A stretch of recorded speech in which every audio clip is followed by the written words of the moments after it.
Of course, he's put a bridle on in a long, long time. In fact, Sid was even talking about the Caulfield Cup at one stage. But first things first, he's got to win a Rosehill Welter and possibly the Epsom today fortnight, and then maybe some thought about going to Melbourne. Now, Final Scene has moved up, and the starter, Billy Dale, is coming over to dispatch the field. All set, light flashing on top of the gate. They look good. A bit of movement down towards the inside. Miss Fleet a little fidgety in the gate. She reared momentarily. Back on all fours, and the gates open and they're off. Miss Fleet is one of the first out. Great Venture began well and is looking for the lead, and Gally Gaskins and Roman Seal jumped away pretty well, and so did Comrade. Dusky Sound settles down behind the pace. Our Poverty Bay pressing on towards the lead from a wide barrier. Final Scene even wider is going up quickly now, and then Paul Landick and Moniuzco is out deep on the first corner. Windsor's Pal followed by Sarah Fay, and dropping out to be last is No Bugles to the back now, and Great Venture got to the fence to lead, taken on in turn by Moniuzco at the 1400 mark. They're clear by nearly 2 lengths on Final Scene, a length and a half to Our Poverty Bay, one off the fence on the outside of Miss Fleet. Further back, Paul Landick followed by Comrade, who's going a bit hard down the back. Roman Seal next on the inside of Windsor's Pal, and then Dusky Sound, Gally Gaskins followed by Sarah Fay, and back at the tail is No Bugles as they go down the back stretch towards the 1000 mark, and Great Venture led at a true pace. Great Venture by a length on Moniuzco, and a length away Final Scene. Ahead to Our Poverty Bay, getting the run of the race. Paul Landick moving up 3 deep. Further back then is Miss Fleet, followed by Comrade, and then Windsor's Pal, Roman Seal, Dusky Sound. A gap to Sarah Fay and Gally Gaskins, and No Bugles as last as they come down the side, 700 metres out. And Great Venture again got away from Moniuzco. Our Poverty Bay about to go up to them, followed by Final Scene, Comrade just behind the leaders, and then Paul Landick, and further back Miss Fleet, Windsor's Pal, and Dusky Sound is spotting them a tidy start as they turn for home. Into the straight, Our Poverty Bay is upsides with Great Venture. Comrade is looming up on the outside and looking a danger, and then Final Scene and Moniuzco as they come to the 200 mark, where Comrade wide out headed Our Poverty Bay. Comrade took the lead at the 200. Our Poverty Bay coming again though, and they've kicked away clear of Great Venture. It's Comrade, Our Poverty Bay fighting back. Comrade just the leader, and with the pull in the weights, now he goes for home on him, and Comrade has raced away to win easily from Our Poverty Bay. Windsor's Pal third, then Dusky Sound, Paul Landick at the head of the others. Final Scene followed by Great Venture, and then Sarah Fay, No Bugles, Roman Seal, Gally Gaskins, Miss Fleet, and Moniuzco is last. Well, he wanted to pull a bit in the middle stages, Comrade, but he settled down a bit after that. All was travelling well, and Cassidy looked supremely confident halfway down the straight. Number 11, Comrade, J. Cassidy.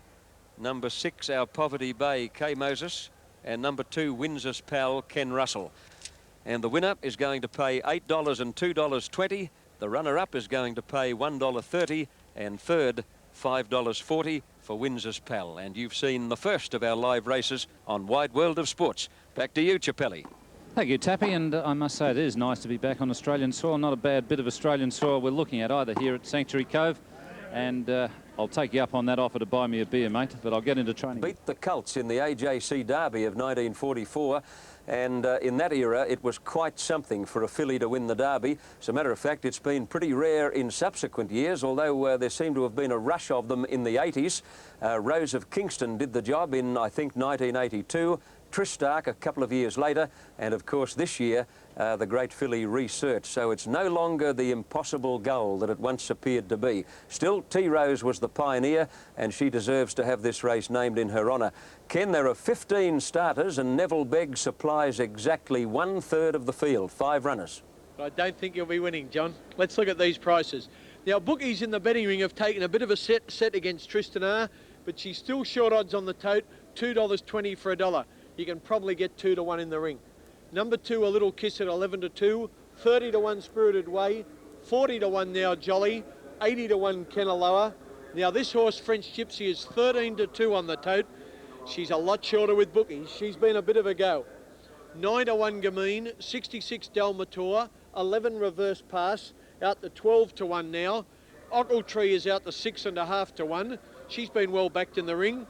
Jewel Treasures 20, Delightful Kingdom 100, Abessa 100, Bianconavi is 330, and Lawara is at 200 to 1.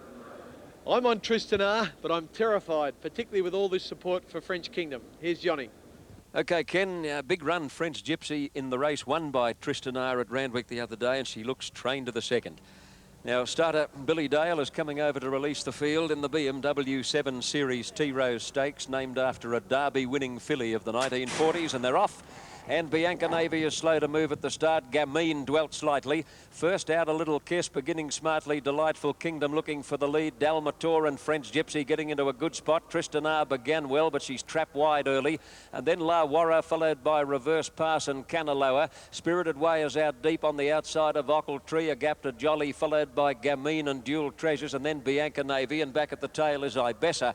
In the run to the 1,000 metres mark, and Delightful Kingdom led A Little Kiss. Spirited Way going quickly. Or big jumble up in the middle of the field, and La Warra got a very bad check, fell right back through the field. In the run to the first turn at the 900 mark, and Spirited Way moved up to join Delightful Kingdom, and they're clear of A Little Kiss, followed by French Gypsy. Tristan R travelling 3 deep, and then Ochiltree and Dalmator, Reverse Pass and Jolly. A gap in the field to Canaloa, followed by Dual Treasures. Gamine is a long way back, and then La Warra, Bianca Navy and Ibessa as last as they near the turn. Delightful Kingdom in front as they come around the corner over Spirited Way. 3 deep as Tristan R. Whipping around the outside is Ochiltree, carted very wide. French Gypsy on the fences, waiting for a run as they turn for home. And then Reverse Pass, followed by A Little Kiss, and Gamine down the extreme outside is running home well. At the 200 mark, Ochiltree and Tristan R fighting it out, clear of Delightful Kingdom, A Little Kiss and Gamine. But Tristan R burst away. Tristan R shot clear 100 metres out. She's far too good for them. There were plenty of slows for Tristan R. They all said she couldn't win, but they were wrong. Tristan R beat Ochiltree. Third is A Little Kiss. Then French Gypsy and Gamine. Dual Treasures, Reverse Pass, followed by Jolly. Further back, Bianca Navy, Dalmator, Canaloa, Ibessa, Delightful Kingdom, Spirited Way, and La Warra is last to finish in the T-Rose Stakes. Well, they all said she couldn't win, Tristan R. Tristan R wasn't interested in those theories. Number 1, Tristan R to pay $2.20 and $1.30. Clearly the best filly in the field. Number 10, Ochiltree, place dividend $2.30. And number 2, third, A Little Kiss, place dividend of $2.10. You've seen a very, very good filly on Wide World of Sports. Ian.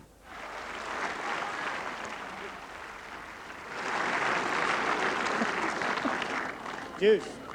Race, and this should be a crackerjack contest. Kenny Russell is riding Riverina Charm, and I believe the smart money says she can win. Is that right?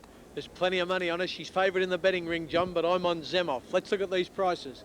Card Shark is at 6 to 1, Rising Fear at 33, 16 Rajamar, 20 John Delar, 16 Young Carbinia, 100 High Hunter, 33 the New Zealander It's Candide, 60 Palace Revolt. Research is out to 7 to 2 on the tote, $4.60. She's bigger with bookies. 6 to 4 Riverina Charm, and Zemoff is into 3 1/4 to 1, $4.20, 100 to 1. The other 3-year-old Temporary Visitor. John, Zemoff for me. Righto, Ken. 3-year-olds go well in these types of races at this time of year, and his 2 runs have been very good after a spell. Zemoff, Bart Cummings has won 2 races so far. He's looking for the treble with Zemoff. Now, Card Shark has moved up on the outside of the field, and they appear to be all set and ready as the starter Billy Dale picks up the button, and they're set to fly in the Hill Stakes, the BMW Australia Hill Stakes. Temporary Visitor is the inside runner, and they're off now. Temporary Visitor, one of the first out. Palace Revolt began well, and so did John Delar. Zemoff ridden a bit to get into a forward spot. It's Candide is just behind those leaders, and then High Hunter, Riverina Charm. Research very deep early. Card Shark even wider, surging on towards the lead, and then Rising Fear, followed by Rajamar. A long way back in the field as they settle down as Young Carbinia, and Palace Revolt, after beginning well, has now drifted back to be last. Into the back straight past the 1400, and the leader Temporary Visitor going keenly. Rising Fear on the outside got to second. John Delar a length away third. Zemoff on the rail in the box seat. Rajamar taking off around the outside, and then Card Shark followed by Research. It's Candide on the inside of Riverina Charm, about 4 lengths away. Young Carbinia on the outside of High Hunter, and last is Palace Revolt. At the 900 mark, and Temporary Visitor is joined by Rising Fear on the outside. There's not an inch between them. In third place now is Rajamar on the outside of John Delar. At the 800 mark, and then Zamoff followed by Card Shark. Researchers travelling 3 wide as they come down the side. Riverina Charm between horses. On the fence, it's Candide. A long gap to Young Carbinia, followed by High Hunter, and Palace Revolt as last as they near the turn. Temporary Visitor just led Rising Fear, with Rajamar going up 3 deep. On the fence, John Delar, Zamoff not getting much room at the moment, followed by Card Shark, and Researchers very wide on the turn, and Riverina Charm has now pulled to the extreme outside in the straight, and Research and Riverina Charm have run straight past the leaders. Riverina Charm and Research are together at the 200. Now Zamoff, after being held up for a run, is now getting a rails opening, but Riverina Charm shot clear 100 metres out. Zamoff in second place, followed by Rajamar and Research, but Riverina Charm right back to her best, wins the Hill Stakes brilliantly, beat Zamoff. Third, Young Carbinia. Fourth, Rajamar, and then Research, followed by It's Candide and John Delar. Palace Revolt, Card Shark, High Hunter, well back as Rising Fear, and the early leader, Temporary Visitor, is last of all.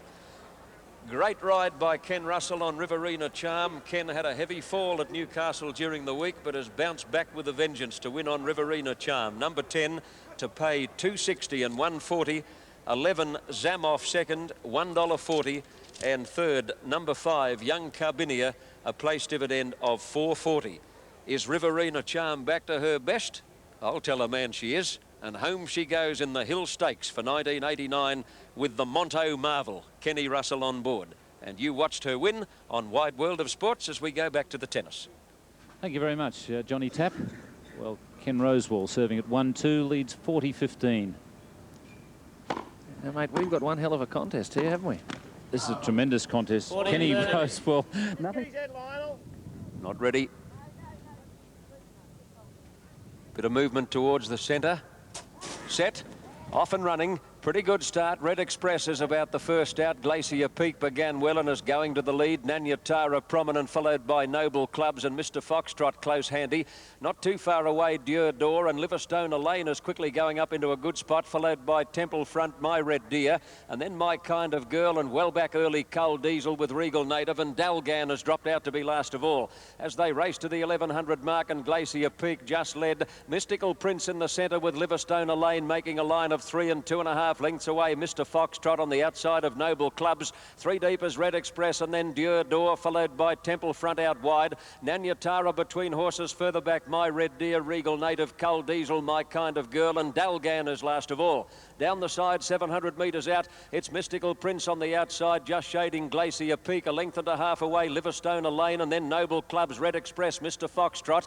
Dieu d'Or cluttered up midfield on the fence, followed by Temple Front, Nanyatara. Further back in the field is Regal Native, followed by Coal Diesel as they swing for home in the Shannon Quality, and it's Mystical Prince and Glacier Peak, Liverstone Lane on the outside. Noble Clubs is getting a rails run, and then Red Express, followed by Mr. Foxtrot as they race to the 200 mark, and it's Glacier Peak and Liverstone Lane fighting it out. Noble Clubs getting right through on the fence. Further out, Nanyatara, Temple Front, and Coal Diesel is going to jump out of the ground down the outside. Noble Clubs tackled by Nanyatara, bursting through, and Coal Diesel wide out. They go to the line, and Coal Diesel, I think, by a nose on the line from Nanyatara, Temple Front and Noble Clubs, Liverstone Lane, My Red Deer, Mr. Foxtrot, and then Dieu d'Or, followed by Red Express, well back Regal Native and Dalgan, and My Kind of Girl is last to finish. Coal Diesel has produced a similar finishing run to the one that carried him to victory at Randwick. Pretty close. Coal Diesel, $3.10, $1.70. Nanyatara bursting through late, showing $11 and $3.60, and Temple Front number 3, possibly third, $2.80. What a finish. I think Coal Diesel, but there's little in it. Here's a break.